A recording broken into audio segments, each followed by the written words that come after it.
In today's dynamic environment, leaders must be adaptable and embrace change. Organizational leadership qualities are crucial for sustaining performance and growth, including setting a clear vision, fostering a collaborative and innovative culture, as well as empowering employees to achieve their full potential. On the other hand, what quality must leaders demonstrate is a big question we need to answer today. And how important is communication, strategic thinking, and the ability to adapt to change? Meanwhile, it has been questioned on several occasions. How can we have an articulating and clear vision for leaders? And when we say leaders should be resilient, able to bounce back from setback, what does it really entail when failures come across them? Then we also need to look at the issues of critical thinking, analytical skills that is required from leaders. How can leaders acquire this? Meanwhile, the fostering of collaborative work is very, very important, and whereby bringing about teamwork and cooperation is also very valuable. How can leaders achieve all this ongoing? Meanwhile, joining me on the show is another person who is a leadership expert, so as human capital development expert, Val Okafor, a human capital development expert, CEO of the Val Okafor company. Val, good to have you on the show. Thank you very much, Mr. Adi. Thank you for having me on the show. All right. Let's just get down to today's discussion. All right. When we talk about leadership, what does it entail from your own perspective? All right. I like this question, and a lot of people have asked me, what does leadership truly mean? And I tell them, first of all, you need to divorce leadership from position. A lot of people think you have to occupy a special position before you be called a leader. I said, no. Leadership begins when you begin to take personal responsibility for your thoughts, your habits, your values, and the things that you do around you. It is the ripple effect of those things you do that now influences people positively or negatively. So leadership is a personal responsibility. It's all about you occupying the presidency, not occupying the governorship. You don't need, or even don't even to be to a councillor. Even in a business setting, you don't have to be a head of anything before you are regarded as leader. Absolutely. I really love and appreciate the simplicity of what leadership is. But let's get down to the bulk of our engagement. First and foremost, evaluating business organizational qualities that is expected. And one of the key things that anybody want to know at this point is that why is qualities of a leader very important? Okay, first of all, organizational leadership within organizations is very important because it sets the pace for whatever is going to happen within that organization. The provision of inspiration, shared vision, responsibilities, emotional intelligence, as the case may be. These are the roadmaps and the trajectory upon which anybody within that organization can now express their, whether it's their competence, whether it's their skill, as the case may be. There has to be a roadmap.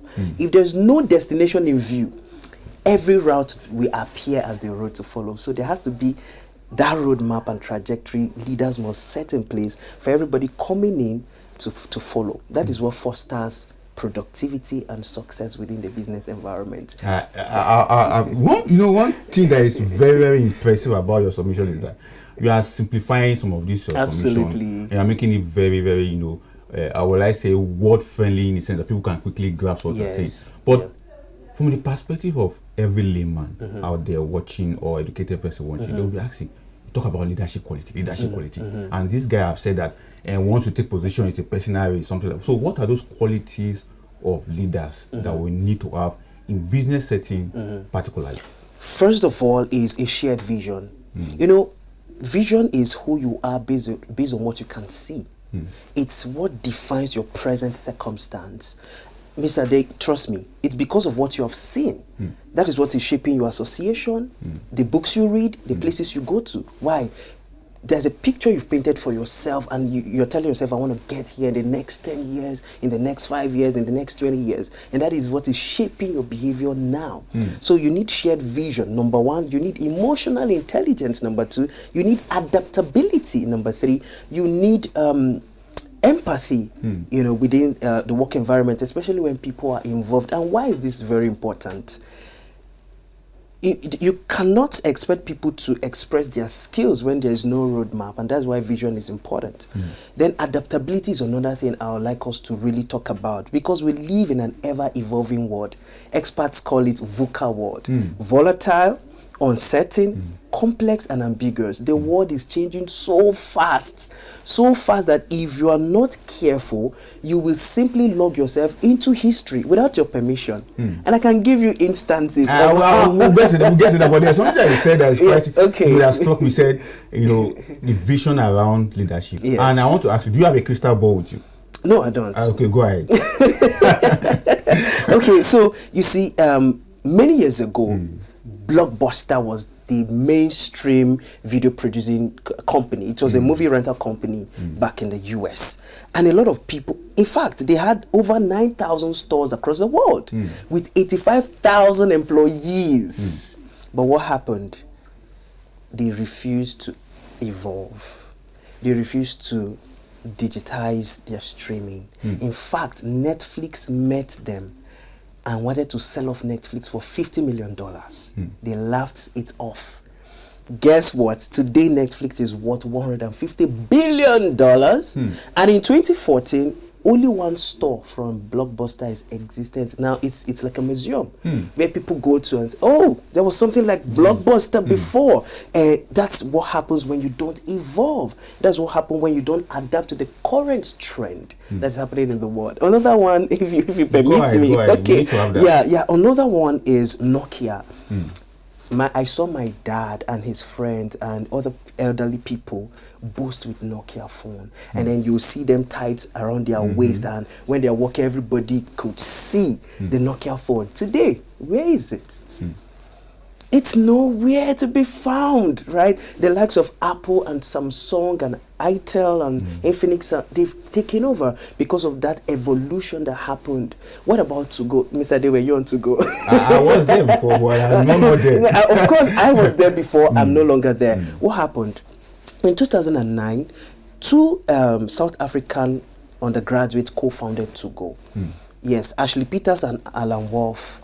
As at that time, To Go boasted around, say, 20 million active users with 30 million from Nigeria. They had already raised $3 million in revenue. So it was booming. A lot of people were there. A lot of people were chatting. There was nothing like WhatsApp. There was nothing like BlackBerry Messenger.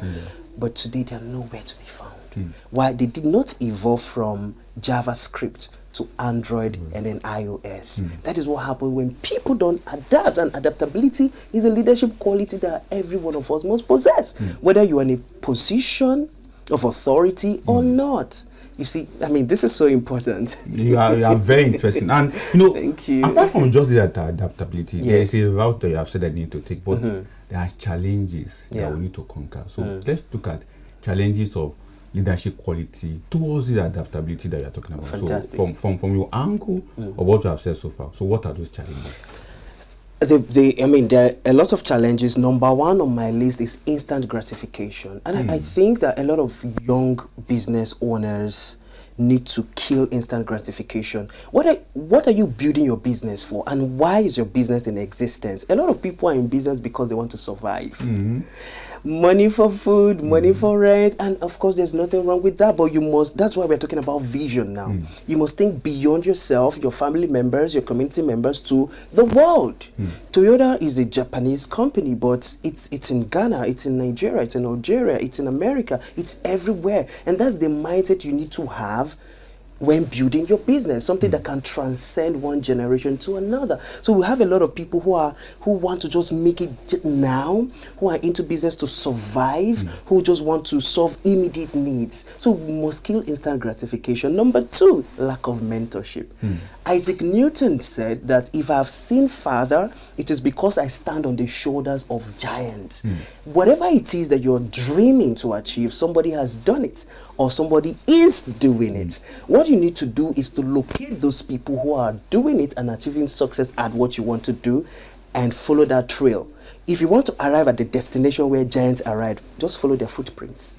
And you will arrive there. Exactly. Yeah, so mentorship and killing instant gratification and continuous learning, of course. You know, if you don't want to log yourself into history without your permission, you need continuous learning and self-evolution. Exactly. Now, but looking at what you have pointed in terms of the challenges, what are the likable solutions? Because we'll look at it from the angle of performance and growth. Because we are linking this to business growth in Nigeria. So what need to be done in that regard? Okay, so fantastic. I think that first of all, you must have a clear reason why you're in business. Your vision must be so clear.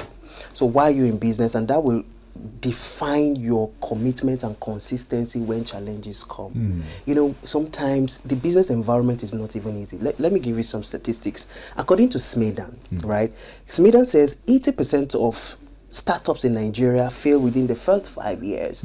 And one of the problems associated with that failure is poor leadership, weak team, right? And then lack of collaboration within those teams. So you see, so there has to be a reason why you're in business, and then you look at the loopholes and the gaps that exist within that business and begin to fix it, right? So let's get the vision, let's get the why, first of all, and then secondly, you begin to now seek mentorship from those who are already succeeding at what you want to do. And then number three, I'd like to talk about performance. I'd like to talk about rewarding performance, right? People repeat what is recognized. Yes, people, and recognition is what validates efforts. However, reward is what reinforces behavior. I walked into an eatery one day. I'll save the name for now. I walked into an eatery and I looked at the wall and I saw staff of the week with the name there. It was exciting, and you know, the colleagues of that person in question will be excited. They also want to see their picture hanging on the wall one day. That will now boost the productivity, that will now boost the effort, because I also want to appear on the wall. I want people to celebrate me as the staff of the week. So founders, business owners must also reward the efforts of the team. They must also, you know, call them out positively and say, you're doing well, you know, I like what you're doing. Okay, for this, I want to give you a bonus, or I want to announce you as the staff of the week. These are some of the things that will encourage people working within an organization to give in their best. Exactly.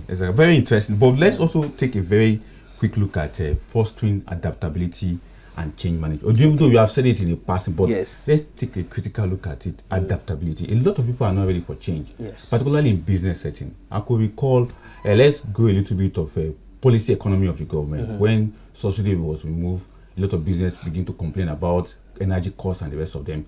But as we speak right now, most of them are making more profit than what they were before the subsidy was. But the adaptability at that point, that became a big challenge. Why do you think the people normally resist change? Particularly business organization. Change is very hard. Like, change is so hard. And let me take you back to 2020 at the heat of COVID.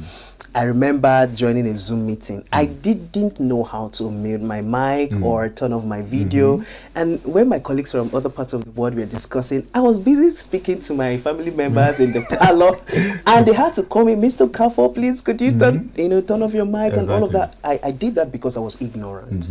I had to learn because it's now mainstream. People join meetings all over the world on Zoom, on Google Meet, on Microsoft Teams. We just have, you know, change is something that is necessary. If you're not ready for that, like I said, you log yourself into history without your permission. People will just move ahead. So it's now mainstream that, oh, are we having a meeting? People will now ask you, is it virtual or physical? Exactly. Back then, it wasn't an option. It wasn't a conversation people will readily have on a normal day, whether you want to do your meeting virtually or not. So change is very difficult, but we need to. Because the world is constantly evolving. Today we are talking about metaverse, we are talking about artificial intelligence, we are talking about machine learning, we are talking about augmented reality. These are some of the things that will become mainstream in the next 5 to 10 years. You know, and people start owning lands in the space. Yeah, exactly, like Elon Musk and the rest of them. Absolutely. And they are pushing for this. But the impact on change management is very, very critical also, because we can't you can't separate that. But what do you see when we adapt to new reality of what is happening in the business world, and what kind of impact will it bring on management?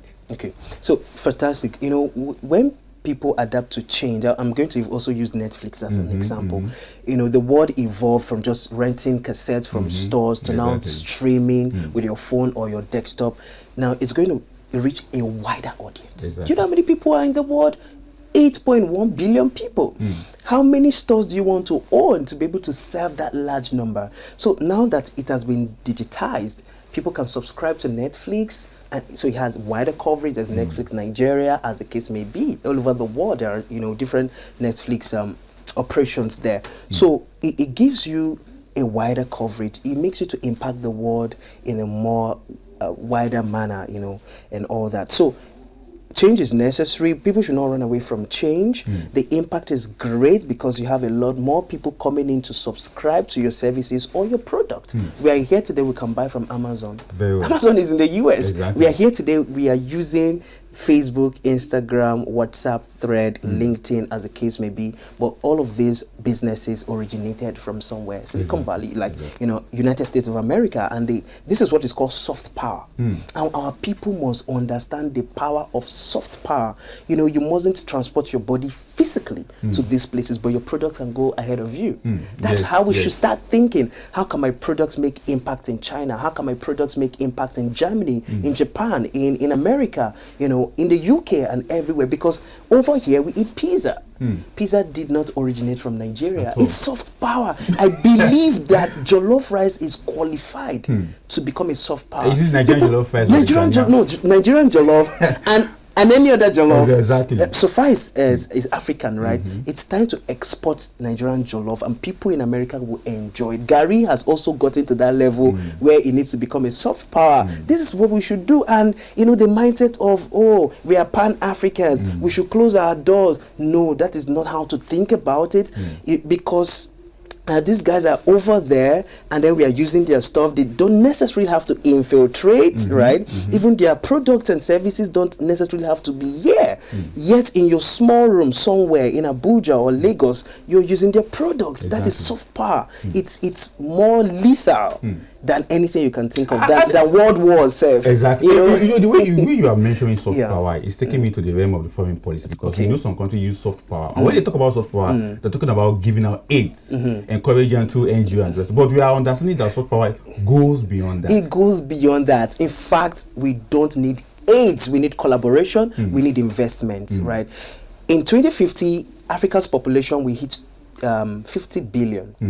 2.5 billion rather. 2.5 billion, right? So I kept asking myself, 60% out of this 2.5 billion will be under the age of 30. 25, if we're going with the mean age, they are vibrant, they are ambitious, they are explorative in nature.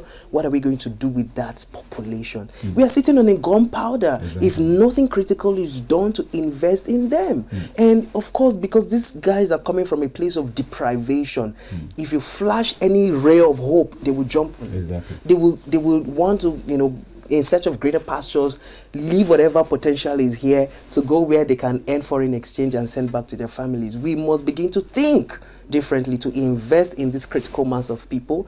That's what human capital is about. Anyway. And then to make our Africa very prosperous. Now, talking about investing in people, we can't do that investment without sustainable collaborative work as well as teamwork, particularly. So from your own understanding, how can we sustain or bring this? Let's first ask, how can we bring this collaborative work into the system? Okay, first of all, so we have 3 layers of productivity or even executing a policy. The public sector has a role to play, the private sector has a role to play, the NGOs have a role to play. Let me make it very simple. So the public sector design policies, right? Say policies around education, around entrepreneurship, and around employment. The private sector now uses their innovative skill, their speed and everything to help the public sector achieve that aim. The NGOs now does the grassroots work. Let me give you a perfect example. In 2015, we had what was called the social investment policy that housed Empower program, the homegrown school feeding program, the conditional cash transfer, as the case may be. So these were some of the programs that were operational under the social investment policy. And we saw some of the private sector helping to bring those policies to life. And then the NGOs were interested in the grassroots work. So I saw teachers in community schools and all that. So it's a collaborative effort. Right now, I love what the Tony Elumelu Foundation is doing. And Tony Elumelu is from the private sector, okay, from the banking and financial institution, and then he has entered into the development space through the Tony Elumelu Foundation. As at last year, during the 10 years report, 2.5 million people have been lifted out of poverty. Over 21,000 people have been empowered with $5,000 grants, you know, across the 54 African states. If we have more private sector experts, sector industrialists, join hands with the public sector and the civil society organizations as well as the NGOs, this country will be a very interesting place to be. Exactly. And that's what we are even projecting on this platform, the market report, so that we can have a better Nigeria. Absolutely. But before I let you go, there are two serious questions I need to ask. First, you know, in organization, particularly business environment, communication is quite a very big issue. But what's your take on communication? All right. Communication is not just when you speak. Communication is about when you listen. So people do more of talking than listening. And listening doesn't just have to be when you're silent. Listening is when you pay attention to detail. I discovered that, let's take John, for example, who is the front desk executive. He's not happy today. Communication. This guy is not in high spirit. What's the problem? You want to find out. Did you wake up from the wrong side of the bed or not? Did you have breakfast? Was there traffic on the way? Do you even have money for the weekend? What's wrong with you? You try to find out. That is communication, open communication. You're transparent with whatever it is that is happening, both with yourself and with the team. So it's not just when you talk and talk and talk. It's also about when you listen. And that's my take on communication. Listen to the verbal and the non-verbal cues. Listen to what the people are not even saying, from their facial expressions, from the body language. The body language is so important. You know, this person is so energetic, but what's happening today? It takes a leader that pays attention to be able to notice that the front desk officer is in low spirit today. This is not how you behave. I know you are somebody who is very vibrant, who is very colorful. What's wrong today? You know what that does to the person? My boss cares about me. And if you don't, people do not care how much you know or have until they know how much you care. So, the last question before I let you go. Yes. Companies in Nigeria, particularly those ones, the eyebrow company, according to eyebrow company, they call it the blue chip companies and the informal sector. You know, when we talk about how we can bring about the qualities of leadership for the blue chip, we already know what they are doing. But for the informal sector, what would be advice to them? Well, absolutely. You know, so Rome wasn't built in a day, but I believe that the blocks were laid every day. Exactly. Yes, your company may not have been listed on the stock exchange and all of that, but do you know that SMEs contribute to 50% of Nigeria's GDP? Because even the blue chip companies you're talking about, some of the operations, they outsource it to the informal sector. Yeah, the small companies. You know, Paystack, Piggyvest, and maybe Florida Wave, they all started small. And today they are like the icons of fintech, you know, in Nigeria and Africa as a whole. So what I can advise for people who are starting small is to remain consistent and remain committed. Without commitment, you will not start. Without consistency, you will never finish, right? So you need to remain consistent, you need to remain resolute, you need to remain visionary in what you have believed in. One day, I mean, we are going to be talking about your business on this show and other shows around the world. You're going to be an employer of labor in their hundreds of thousands. So you just take that step and continue taking the steps and believe that your business is going to be worthwhile, and then bring in people you know who will take that vision, because if vision is about you, then it's an ambition. I believe that vision should, you know, have ripple effects on people. Bring in the people and the foot soldiers that will help to move your business from point A to point B or to point C or wherever you want your business to get to. But one more tempted question. Wow. We can't discuss this without, we have advised the private companies. What about the government? What do you have to say to the government? You see, the truth of the matter is that government provides an enabling environment, a conducive environment for businesses to thrive. If the government says, you know, there's a public holiday tomorrow, whether you like it or not, there's a public holiday. So they're so powerful. They have state resources to run whatever it is. Believe me that some of the private sectors benefited from the social investment policy because to execute those programs, you need experts within the private sector to run it. So government needs to create an enabling environment for young people in business to thrive. Give us that enabling environment, provide power, provide ease of doing business so that we can enjoy what we're doing. So we need that collaboration. No nation grew by just the government. Exactly. I know you've heard about the men who built America, not the politicians who built America, the men who built America. But I believe that it was a synergy between the government and the people. So that's what we're asking. Can you provide an enabling environment for us to do our business? We need light, we need water, we need security. These are some of the things we need in order to move our businesses from where it is now to where it ought to be. Exactly. Taking it from Val Okafor, we need to move our business to where it is now to where it needs to be, particularly with government support. Collaborative development work will come from the government, but teamwork also comes from the private sector. Absolutely. That is quite very interesting. Thank you very much. Thank you so much for I coming on the appreciate show. you so much. I will get more of you. All right. Definitely I will bring you on for that discussion on the